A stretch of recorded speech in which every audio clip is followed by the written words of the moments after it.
And he's left an imprint in the places where he has walked, not just in the institutions, but in the people as well. Because Jibs, for short, who we call her, mentioned how you changed a little decision such as telling the men in PwC, try and relax, you don't need your ties to be so strong around your neck, made such an impactful change. And that just reminds that leadership is not just about, hitting those metrics or KPIs, it's also about the culture you instill.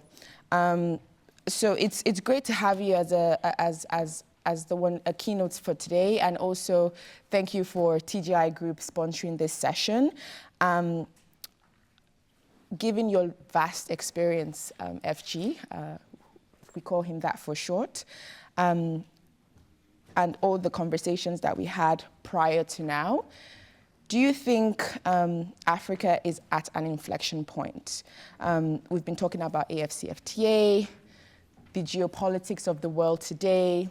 The Chancellor, shared some statistics about the opportunities that are being presented in the continent. Is this another series of conversation, or are we actually at an inflection point? Thank you for having me. Does it work? Yeah. Okay. First, for those people that have taken pictures, it's Ramadan and this water is open.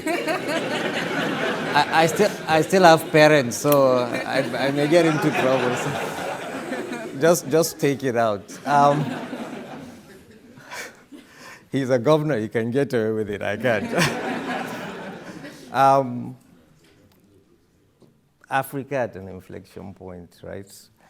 I think the first question is, Africa, what is Africa? We keep calling ourselves Africans, but it's just a geographical patch as far as I'm concerned. It's like this room, really. We're all from different places. We won't call us the Nelson Mandela Hall clan, right? It doesn't work like that. And I think that's where we get it wrong from the beginning, by calling ourselves Africans.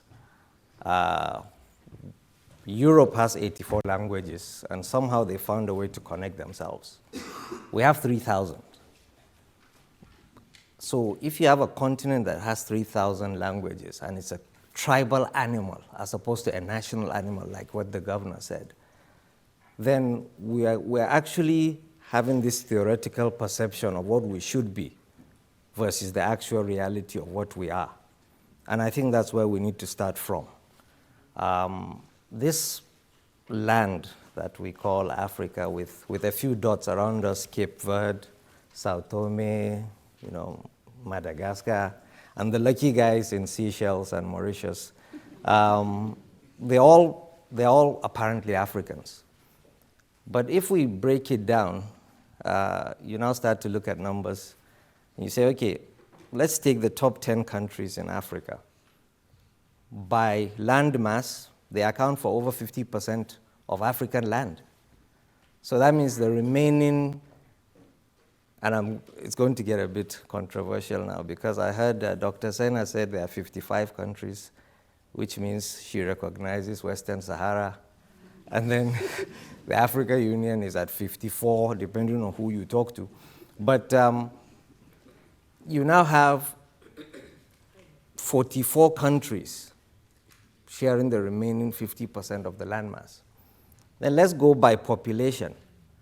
You take the top 10 countries, with us leading the charge, Nigerians, and then we account for over 60% of the population of the continent. So there's probably a country in Africa that my family has more members than the entire country as a population. And then we now move to GDP, which is everybody's favorite. And if we judge us by GDP and you take the top 10 countries in Africa, they account for over 60% of Africa's GDP.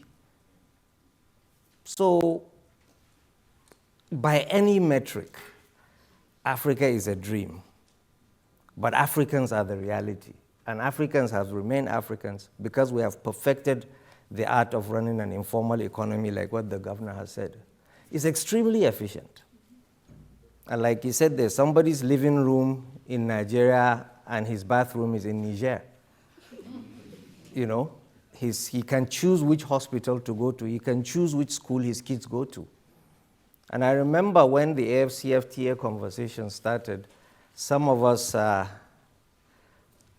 business leaders or big business were invited to have a meeting with the previous government, and they were telling us about how fantastic it was for this thing to happen. I remember it was the former vice president that invited us, and after he finished his speech, which was really inspiring, and he was like, look, Farouk, it will stop smuggling from happening. It will, you guys can produce more and export it. I'm like, look, my product is everywhere across the continent.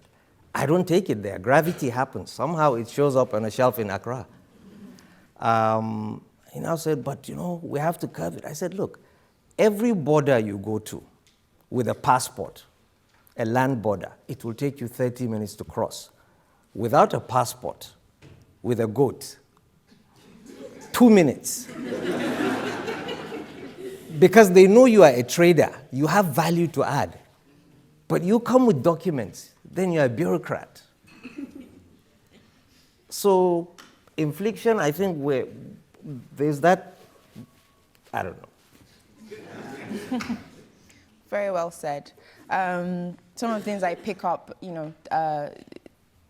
Africa as the concept of the continent, it's a dream, and the people are the reality. And perhaps we should lean more into our indigenous way of doing things, as opposed to adopting structures and systems that don't necessarily work for us. Yeah.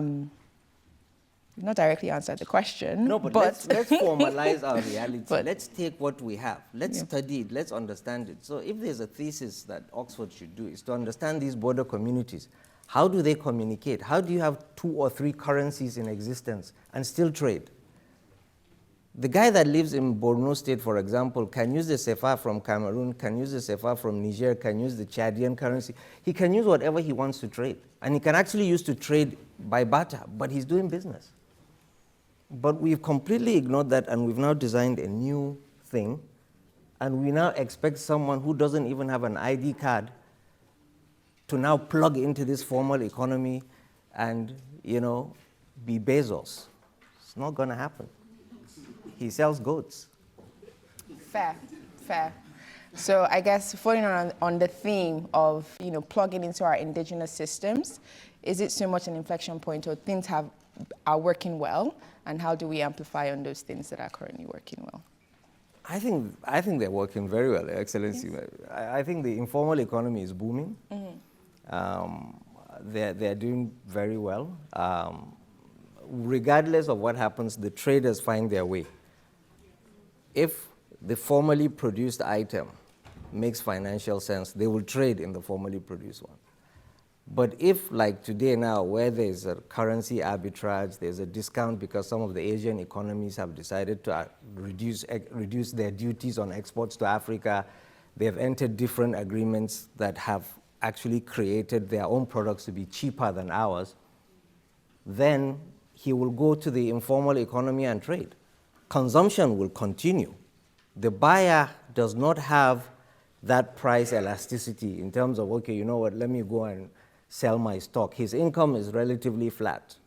So it's all about what is the best possible product I can get for my value, and he'll go for that. So I think that economy is on its own. And then we have our economy, or the formal economy, which in many instances is struggling. And then you have some businesses that straddle between the two, because you get your raw material from the informal and you sell your product to the formal. And those guys are the ones that are kind of, a bit wobbly. That's a very helpful analysis, especially for people that are not familiar with the informal economy on the continent. It powers many of the industries, agriculture, mining, and you've put in a very succinct way where the informal market is very different from the formal market. And a lot of these sort of conversations are centered around this formal market. And that bridge between both the informal and the formal. I suppose it takes me into something I want to get your thoughts on regarding the talent pool on the continent, particularly the Japa syndrome, which is essentially people leaving the continent, young people. The Chancellor mentioned that, of course, the youngest population is actually in the continent, but people are struggling to find opportunities. And I suppose this dynamic between the informal and formal sector plays into that as well. Given your leadership roles, most recently at TGI or currently at TGI, and policy engagements, what's your view on this population dynamics of people living the continent in search of more economic opportunities? Yeah. So there are different types of people that leave the continent, and there are different destinations where those people go to. And then there's also expectations of when you arrive at that destination, what do you stand to gain, or what happens when you get there. Let's start with the first one, the professionals that leave and go to Canada or come to the United Kingdom or the US. You find a lot of them are in the services sector. So they're either investment bankers, commercial bankers, lawyers, accountants, etc. And again, it comes back to the growth opportunities. So if you remember, I guess the first Africa Rising, which was like 20 years ago. We're still rising, by the way, but I think the first one came in one of those magazines that says Africa Rising, blah, blah. Then there was a private equity boom. Everybody showed up. It all spiked. Then they realized Africa's reality, and then they all left. They left us. But we've built a talent pool because everything else is informal. So that talent pool, you can't just go and audit a smuggler, right? He doesn't have any FCPA compliance, or he doesn't need to submit his financial returns. So if you are now an auditor, but the growth sector is informal, you can't do a lot there. If you are a banker, but most of the economies outside the big cities are informal, you can't just show up with a credit card and a POS or ATM machine in a town where there's no electricity and say, you know what, let's go cashless. It's not possible. I want my cash now. There's no network for mobile phones. It's 2G. You need 5G to get these things going. So there are certain things that do not connect. And if that growth is not there, you have to go somewhere else where your talents apply. That's the first one. Then the second group, which is the engineers or the technicians. Again, if you look at our manufacturing systems and the systems that exist, there's been a growth in that. In many of our countries in particular, we've seen in Nigeria, industrialization in the food and agriculture sector has been growing, and we've been looking for engineers. But nobody is going to go and buy a $50 million, $500 million, $2 billion refinery and take a graduate and just give him the machine and say, look, guy, you're an engineer, run this for me, and we'll pray. It doesn't work. You need an experienced person to coach that inexperienced graduate and then build the talent pool. And that is what is happening. The industrialization, not the Africa Rising one, but the real industrialization that is going on, is actually happening quietly. But today, if you are an engineer that knows how to run a rice mill or a flour mill or a petroleum engineer, you will get a job in Nigeria immediately. But if you are an engineer that does, laser, or you can send something to space, wrong continent, But if you can fix a fishing trawler, you'll get a job in Lagos tomorrow. So it's, again, the talent mismatch. Then you have the third layer. And by the way, companies like us and like BUA, everybody is now creating an academy where we're creating this technical talent pool. We hire people, we get the engineers that are, coaching them, mentoring them, etc. And in a few years, these guys will take over. But it takes time. You don't spend money and give it to an inexperienced guy. And unfortunately, in food production or any kind of manufacturing, there's no L sign that you can put on the product. You don't just produce noodles and then put this, by the way, this is done by a learner you know, buyer beware. It doesn't work like that. You know, we have to get it right, or you get the lawsuits as well. So, and then the third group, which are, you know, the migrants, the guys that actually walk all the way or take a boat, etc. There's no education in most instances, and there's no skill. And so what they have is a phone that showed them a dream. So you watch it on YouTube, or you hear stories about there's this success that happens once you cross the pond, whether you make it to Italy or you make it to Spain, etc. This is life. And unfortunately, again, there isn't a lot you can do. If somebody has decided to walk 1,500 kilometers across the Sahara and he's made it to Libya, you can't tell him, you know, it's not good over there. Why don't you go back? He's going to take that risk. And that's why even a lot of the aid that we're seeing now is coming to most of those northern African countries where people tend to, for the lack of a better word, sail to prosperity. And again, you know, when they arrive, it turns out it's not that good.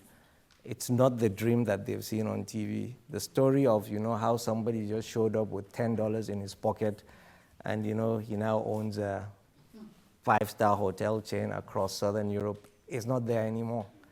You know, they also have their own unemployment problems here. It's not rosy here as well. You know, people are having difficulties. Just walk down every high street. You know, you'll see it. When I came, I haven't been to Oxford now for probably 20 years. And when I got off the train, I decided to just walk around. I mean, there's a Nando's now, good. So, so I don't know why the African students are not coming, because, you know, everything they need to. No, but serious. So, and I walked around, and I also noticed, you know, first, okay, funny, I digress, but there was like a German tour group, and I followed them. But I didn't look quite German, so I think they figured it out after the bridge, so I had to move to But, you know, I saw some people sleeping on the streets, and this is Oxford. It's not even London. And so there's also problems here. There's an inclusion issue here. And people are being left outside the system because we've become so efficient or so focused on efficiency. You know, an app does things that 50 people would do. And that's why, you know, we have many people excluded from prosperity. Hard hitting, hard hit. I did say at the start that FG would leave an imprint on us. But some of the themes I'm hearing is there's a talent mismatch in terms of people that are leaving. They're leaving in search of this formal sector, where the opportunities on the continent are more focused on the informal sector. And, you know, there's also the dream that people have that is actually not the reality. But often, by the time they've crossed the pond, it's too late to turn back. And it reminds me of a conversation that we've had. Apart from the many hats that FG wears, he also is a mentor to entrepreneurs through Endeavor. And you know, you're an early advisor on the technology business I was building. And you made a comment about, you know, building software businesses on the continent when we don't have infrastructure is probably not the way to go. But of course, you know, that's the message that people, like even students, early professionals, the folks in this room that have come to Oxford thinking, what can I do when I go back home, if I do go back home? And I am. But there's that mismatch, and that mismatch is continued to be reinforced through the messaging that, you know, we receive. And thinking about TGI Group, which is a very big industry, as at 2022, your asset size was 8.85 billion. And to build infrastructure where, you know, that's where state comes in, there's a lot of capital required. Is there a space for young professionals, folks that actually are starting to think this informal markets that you're talking about, it does need infrastructure investments? Where does that opportunity come from in terms of capital? Do you see any opportunities for global capital to strengthen domestic financial markets in the context of what we've just been talking about, the informal sector, you know, getting people to stay in the opportunities that do exist? Yeah, I think, again, it comes back to managing expectations, right? So capital depends on where you are.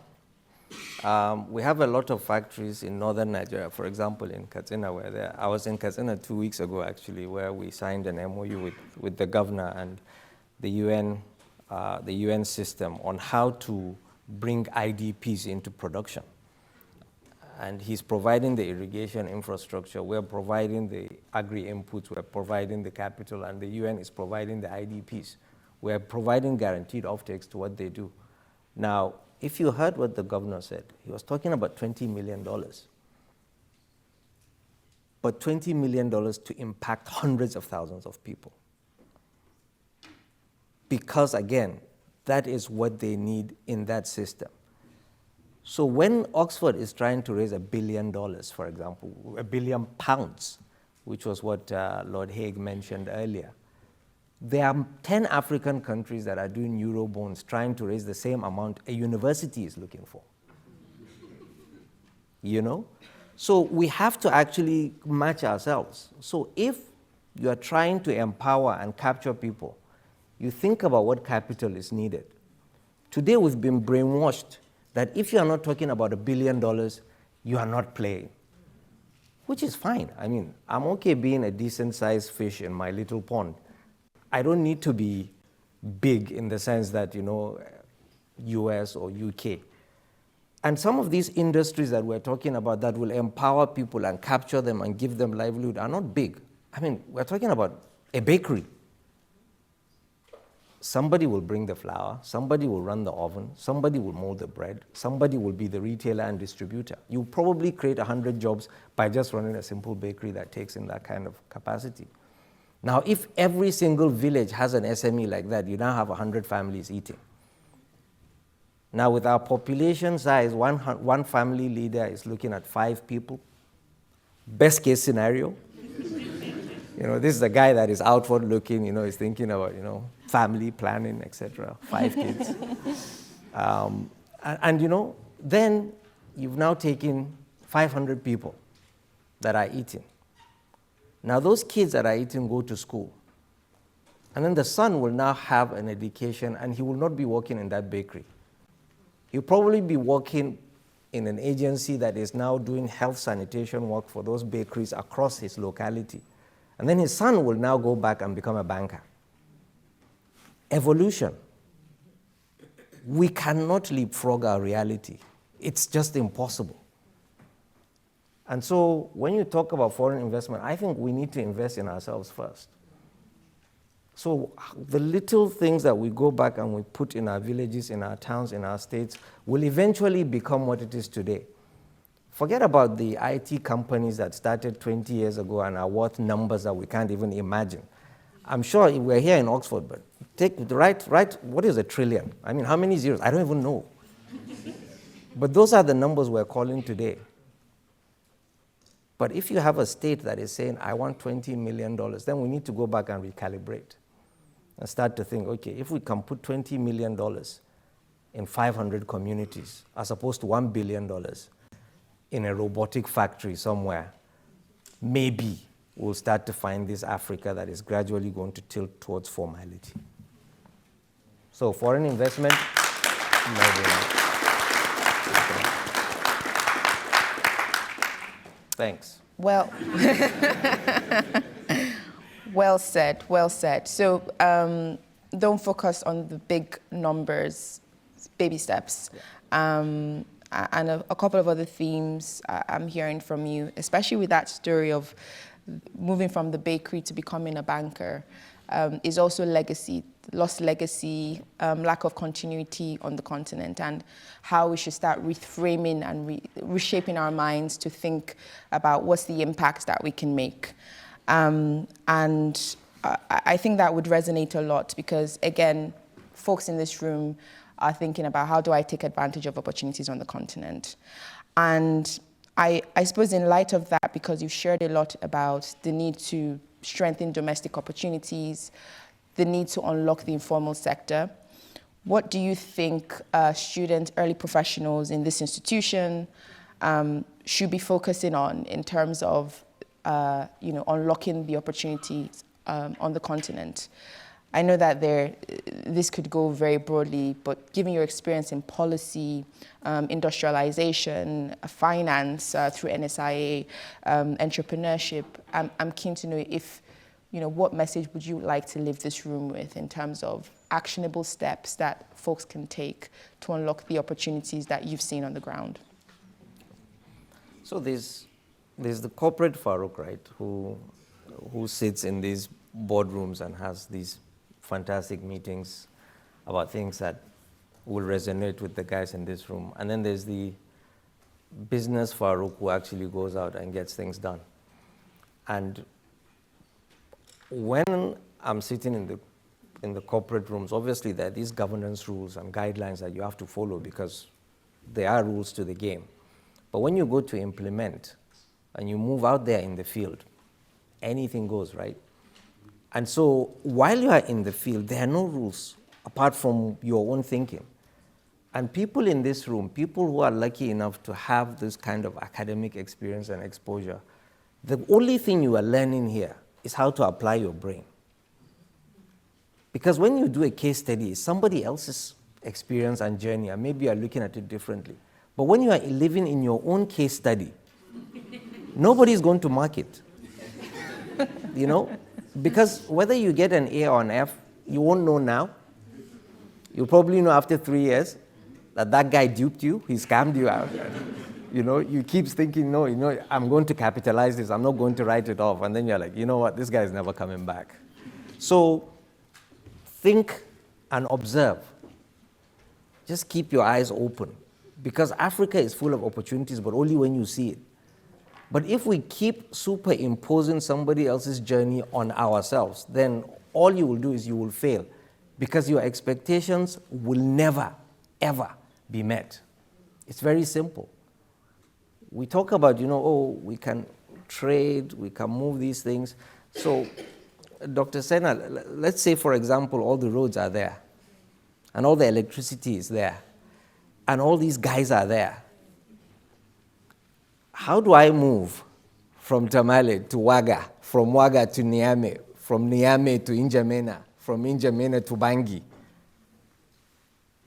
The minefields on that road are ridiculous. More people die out of terrorism in that road that I just mentioned than the entire world combined for terrorism. Did my English make sense? There are more terror victims there in that patch than the whole world. Terror victims on that road. Sorry? Exactly. We should address security. If today, in all our meetings, the first thing I do in the morning is, it shouldn't be like that, but you get security briefings.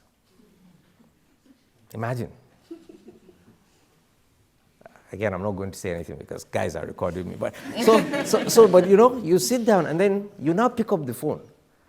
And I have a witness here because honestly, the governors are trying and our leaders are trying, and I'll call him. And I do call him. We did have a conversation just 2 weeks ago. And then I'll call another governor and I'll also raise another issue. And then I'll call another governor. And he's like, yeah, I saw it. I heard about it. So this is what is happening. And then you now bring your heads together and you move. And that is what being a good corporate citizen is. It's not just about ROI.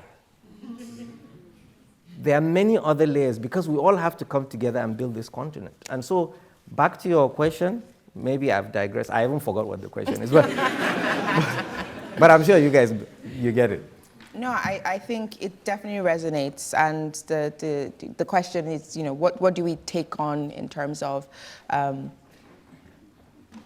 being able to unlock the opportunities on the continent?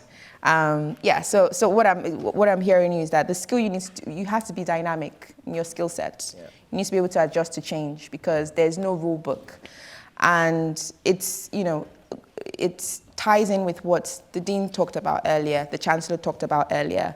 Africa is complex, it's heterogeneous. You can't compare South Africa to the Gambia, as it was mentioned earlier. So in terms of unlocking opportunities on the continent, it's about quick thinking, being able to think on your feet. Yes, we need the corporates, which is the formal side. Corporates, Farouk will be the corporate, but you also need the business side, which from the percentages, I'm pretty sure that the business side is probably playing a more important role than the corporate side. So be ready to get your boots dirty and be on the ground. Yeah. Thank you so much for that, FG. That's it? Yes. No, okay.